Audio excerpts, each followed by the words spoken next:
Okay, so the official story of why I left.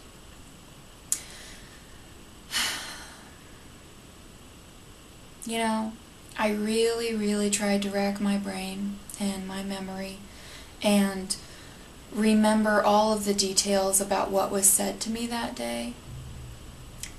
I think that I chose to forget a lot of these details because they were crowding my brain with horrible crap that why would anyone want to remember?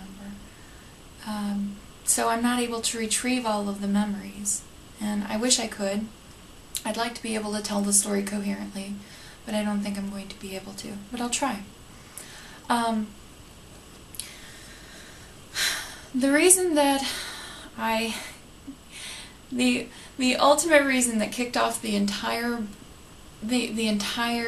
episode of me being pulled into the back room by the elders, the dreaded back room, was I had joined Fiddler on the Roof in school. I was an 8th grader. It was a high school play. They needed extra chorus members, and I loved to sing. And I said, you know what the heck? I'm going to join Fiddler on the Roof. I love that movie. Now I get to be in the play. So I did. And play practice. Most teenagers don't go to church twice a week and on Sundays, so play practice is on, the nights after school. So I started missing some weekday meetings. And it didn't take very long for the elders to pull me into the back room because they were concerned that I was missing the meetings. I wasn't. I was happy I was missing the meetings. So they pulled me into the back room, and it was very cordial. Now, mind you, I'm 13 years old, and I'm an unbaptized publisher. My parents are not active witnesses. My grandparents are, but they are not, I don't live in their home. So I think that some of the elders and the elders' wives kind of took it upon themselves to give me a little extra parenting because I wasn't getting it at home. I wasn't getting the spiritual discipline that I needed to be at home. So I kind of felt like everybody played my mommy and daddy there sometimes. So anyway, they pulled me into the back room by myself to talk to me because they were concerned because I had been missing meetings. And I was a little confused about why they wanted to bring me into the back room, but I never saw this coming. I never saw anything coming that was about to happen. I said, well, I joined this school play, and, it's going to be over in a few weeks, but there's play practice, and that's why I've been missing the meetings. But as soon as the play's over, I'll be back, to normal schedule. I didn't think there was anything wrong with them asking that question or anything like that.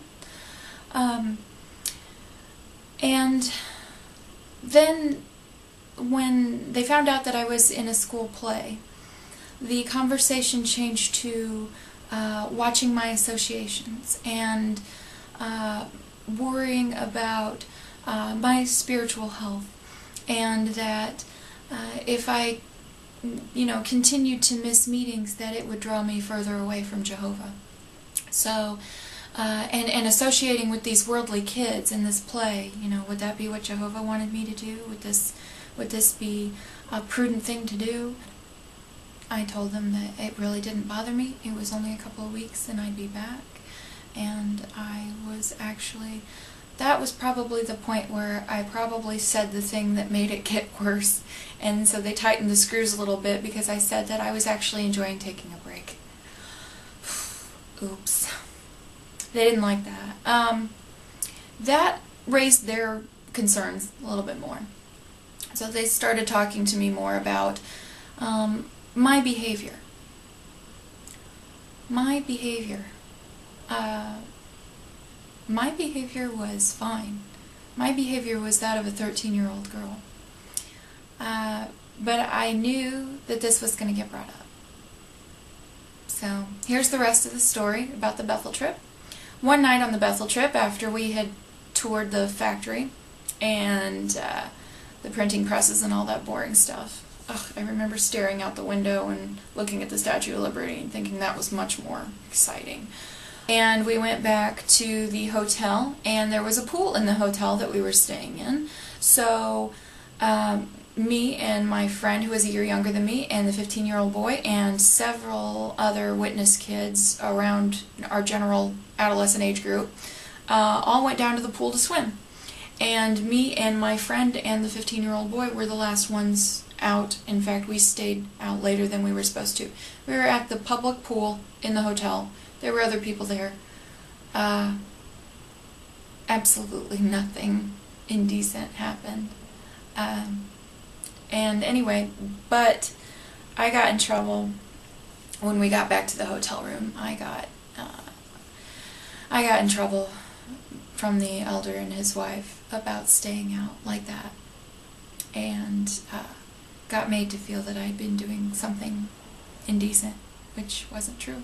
But it didn't bother me. I brushed it off because I didn't do anything. So they felt the need to bring that up during this little shepherding thing they were doing in the back room with me.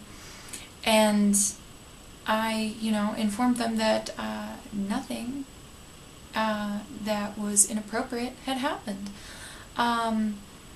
There was no kissing, hand-holding, anything. I was 13 and I'd never kissed a boy, and really had only begun to think about that kind of stuff.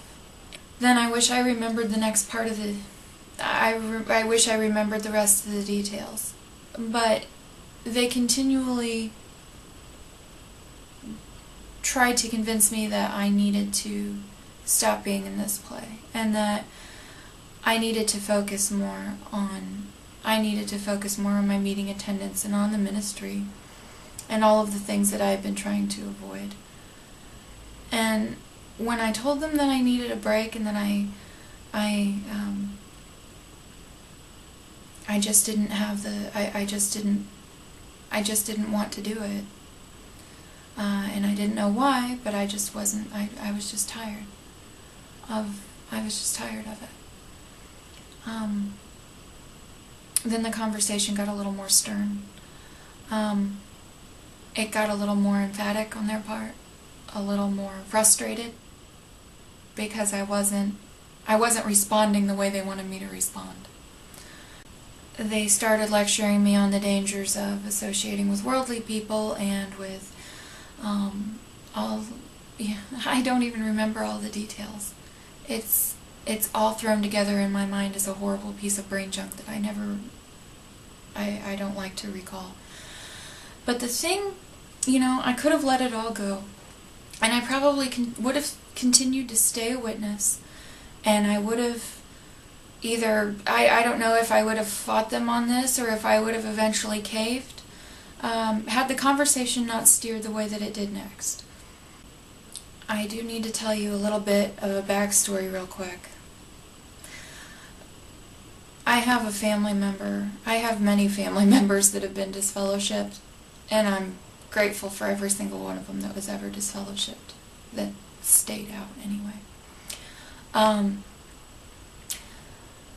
She had a rough life. She had some things that happened to her and some things that she did as a response to what happened to her that I do not want to go into detail about. It's not my story and it's not my place. But needless to say, she got into some trouble and she was disfellowshipped, and she wanted nothing to do with the organization after that. And because of that, the elders made an example out of her to me, and it pissed me off. The thing in my brain, because I remember that very, very closely, very well, was that now you've pissed me off. That was uncalled for. I believe that's what I said. I said that was uncalled for. When I wasn't responding to their admonitions, their encouragement to stop associating with worldly people at school, in the play, or for whatever. Because I wasn't involved with too much after school. That was one of the first things that I let myself become involved with, was that play. When I wasn't responding to that, and I told them that I actually liked making friends with the kids at school, I liked making friends with the kids in the play, and I thought that they were really nice. And they had been nothing but kind to me, and we were having a lot of fun together.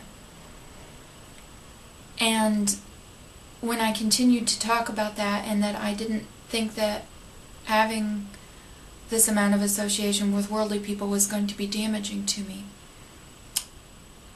I'll call my family member Jane. One of the elders looked at me and said, Jamie, which is me, if you continue in this direction, you're going to end up just like Jane. That pissed me off.